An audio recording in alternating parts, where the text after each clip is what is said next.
Fala pessoal, vamos para a nossa segunda aula sobre figuras de linguagem. Fica atento!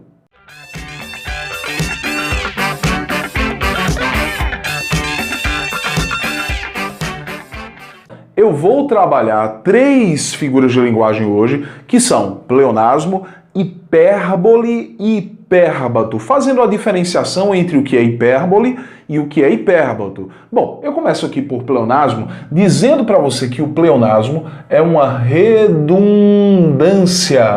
Redundância. Certo? Tiago, como assim? Olha, eu vou repetir ideias de forma completamente desnecessária. Então observa comigo. Subir em cima do telhado. Bom, pessoal, se eu subir, obviamente que foi em cima. Eu subi em cima, né? Se eu subir, tem que ser em cima. Eu não posso subir embaixo, né? Da mesma maneira, eu desci para baixo. Desci para baixo. Isto é, se eu desci, foi para baixo. Então há uma redundância, uma repetição desnecessária de ideia. Entrei para dentro. Olha só, se eu entrei, foi para dentro, né? O carro comprei-o hoje. Tiago, aqui existe pleonasmo nessa frase? Existe. Só que é um pleonasmo mais sutil, um pleonasmo que ocorre com a retomada de uma ideia por meio de um pronome. Observa, eu tenho aqui o sujeito desse verbo que é o sujeito eu, está oculto. Tenho aqui o verbo que é um verbo transitivo direto. Quem compra, compra algo. Então, eu comprei. Comprei o quê? Eu comprei o carro. Olha, isso que está aqui é o objeto direto do verbo comprar. Só que este pronome que você está vendo, ele, na verdade, substitui a palavra carro. Então, é como se eu dissesse, comprei o carro hoje. Comprei o carro hoje. E veja também que é desnecessário o uso desse pronome. Porque eu poderia dizer o carro, comprei hoje. Comprei o carro hoje. Como eu utilizei o pronome de maneira completamente desnecessária, o que eu tenho aqui é um objeto direto, chamado de objeto direto pleonástico. Objeto direto pleonástico, isto é, ele repete de forma desnecessária a ideia referente à palavra carro. Tudo bem? Então, pleonasmo bem sutil. Bom, hipérbole. Hipérbole sempre é um exagero. Exagero é o que nós chamamos de hipérbole. Então, quando eu digo aqui, chorou rios de lágrimas, na verdade eu quis dizer que ele chorou muito. Chorou muito. Chorou rios de lágrimas.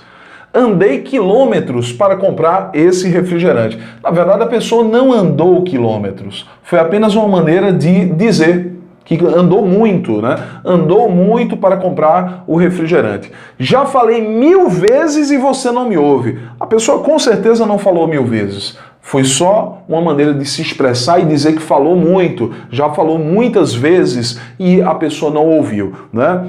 Estou morrendo de fome. Olha, claro que a figura de linguagem ela vai depender do contexto. Alguém poderia estar literalmente morrendo de fome? Poderia.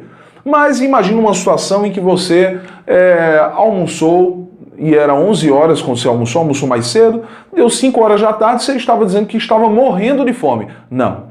Então, na verdade, é só uma forma de expressão para dizer que você estava com muita fome. Outra figura de linguagem é o hipérbato, que não pode ser confundido com hipérbole. Porque, olha, na hipérbole eu tenho um exagero. No hipérbato eu tenho uma inversão acentuada. Quando eu falo de acentuada, é inversão elevada, certo? Brusca, dos termos da oração. Inversão elevada dos termos da oração.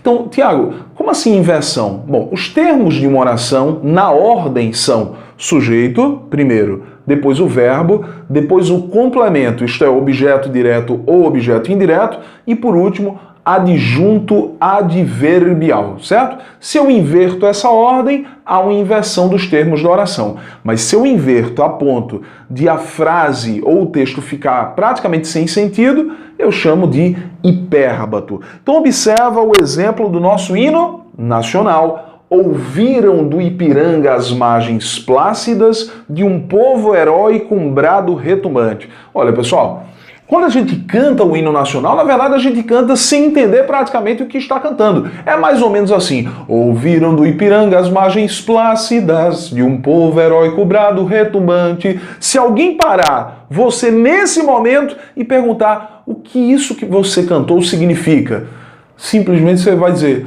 sei não, é Brasil. Então é isso que acontece. Então entenda, você tem que saber. E qual é a ordem? Bom, a ordem é essa aqui. As margens plácidas, isto é, as margens tranquilas. Primeiro ponto, olha. As margens tranquilas de quem? Do Ipiranga. 2. As margens tranquilas do rio Ipiranga ouviram. Olha, ele está dizendo que as margens do rio Ipiranga ouviram. E aí existe uma figura de linguagem também que é chamada de prosopopeia ou personificação, que é dar características humanas a um ser sem vida ou a um animal, né? Então, as margens plácidas do Ipiranga ouviram. Ouviram o quê? Um brado retumbante, olha, um brado retumbante, número 4, de quem? De um povo heróico, número 5. Então, essa é a ordem. As margens plácidas do Ipiranga, as margens tranquilas do Ipiranga, ouviram o quê? Um brado retumbante, um grito estrondante de um povo heróico, que era o povo brasileiro que surgia naquele momento.